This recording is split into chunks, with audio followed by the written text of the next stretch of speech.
You're very beautiful, and you think men are only interested in you because you're beautiful. But you want them to be interested in you because you're you. Problem is, he had a grin that could melt you and a stare that could terrify you. Women wanted him. Directors worshipped him. And Hollywood? It revolved around his presence. But behind the charm, the Oscars, the iconic roles, and that sunglasses-wearing smile, was a man slowly collapsing under the weight of his own legend. Because Jack Nicholson didn't just break hearts. He left wreckage and never looked back. For decades, Jack was untouchable. Not just as an actor, but as a cultural force. He made insanity seductive in The Shining, made villains magnetic in Batman, and gave cynicism a pulse in As Good as It Gets. But as the world celebrated him, his private life became a labyrinth of love affairs, betrayals, secrets, and solitude. And now, years away from the camera, whispers about his health echo louder than applause ever did. Yet somehow, people still can't look away. It all started in the late 60s. Nicholson was a struggling actor who suddenly exploded with Easy Rider and 5 Easy Pieces. Fame hit like a freight train, and so did the women. One of his earliest and most impactful relationships was with Anjelica Huston. They met at a party in 1973. She was young, elegant, Hollywood royalty, and instantly drawn to Jack's chaotic magnetism. Their relationship lasted over 17 years, through waves of cheating and public humiliation. Huston stayed even when he made no promises. But in 1990, the news broke. Jack had fathered a child with actress Rebecca Broussard, a woman 21 years younger than him. Anjelica found out from the press. That was the final blow. She left, and she never looked back. Today, she remains single, occasionally speaking of Jack with grace, but never forgiveness.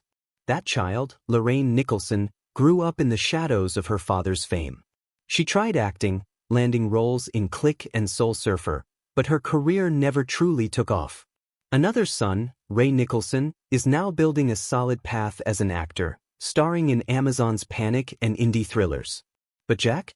He was never the doting father. By his own admission, he didn't want to play the family man. And his kids learned to navigate the industry without him.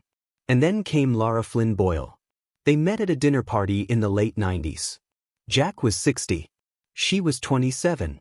The relationship was electric and public. They fought, made up, fought again.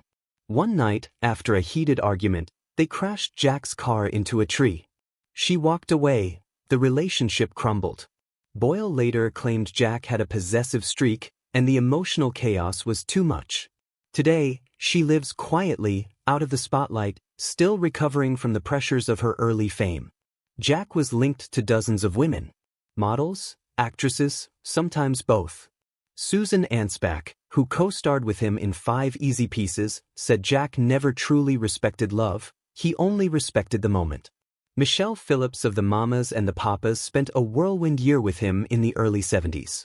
She described it as a year of danger, thrill, and confusion. None of them lasted. None of them tamed him.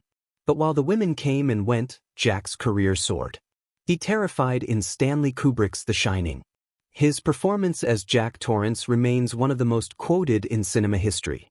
In Chinatown, he turned detective noir into high art. In One Flew Over the Cuckoo's Nest, he gave us Randall McMurphy, a role that won him his first Oscar and made him a household name. By the late 80s, he was Batman's Joker, a role he played with terrifying glee. That performance would influence how villains were portrayed for decades. And he knew it. In private, Jack often boasted that no one could outdo him. And maybe he was right. But with fame came the cracks. In 1994, Jack was caught smashing a man's windshield with a golf club in a road rage incident. The victim sued, the media pounced, Jack paid a large undisclosed settlement and issued a half-hearted apology. His reputation took a hit, but what's shocking is, almost no one left him. Even in madness, he was untouchable. Yet behind the scenes, studios started whispering. He was difficult, he partied too much, he didn't show up to rehearsals. Rumors about cocaine, alcohol, and risky behavior with younger women started spreading. The Oscar wins kept coming. But the calls came less frequently. He was still respected but no longer required. In the early 2000s, Jack stepped back. His last film was How Do You Know in 2010. After that, he vanished from screens. Friends said he was tired. Insiders whispered about memory loss and early signs of dementia. Jack denied it, but stopped accepting roles. And slowly, Hollywood stopped calling. But even in his silence, Jack's fingerprints are everywhere. Leonardo DiCaprio has spoken openly about how Jack mentored him during The Departed. "He taught me how to take up space," Leo said. Adam Sandler credits Jack for helping him transition into dramatic roles after they starred together in Anger Management. Even Paul Rudd reportedly studied Jack's style before his breakout roles, describing him as the blueprint of charisma with danger. And yet, the man who shaped others never figured out how to save himself. Jack's greatest tragedy wasn't losing the love of Angelica or the career slowdowns or even the scandals. It was being alone when the noise stopped. Today, Jack Nicholson lives in the Hollywood Hills. He rarely goes out, except for the occasional Lakers game, always in his signature shades, always in silence. Paparazzi photos show a man unrecognizable, grayer, slower, but still watching. Still observing the world he once ruled. He doesn't give interviews, he avoids red carpets. And while the world still quotes, "Here's Johnny," the man who said it no longer wants to be seen. His former partners have moved on. Some found peace, some found other lovers. Angelica Houston never remarried. Rebecca Broussard lives quietly in Los Angeles. Lara Flynn Boyle, last we heard, was focused on healing. His children remain polite when asked about him, but rarely detailed. Perhaps because the Jack the world knew was never quite the father they got. There's a strange silence around Jack Nicholson now, no tell-all memoir. No explosive interview, just a man, once larger than life, watching from a balcony above Hollywood. Maybe he gave too much of himself to his characters, and not enough to the people who loved him. Or maybe that was always the trade. The legend or the man, but never both.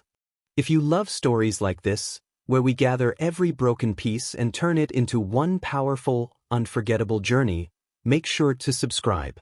And before you go, tell us in the comments, which Jack Nicholson role still gives you chills?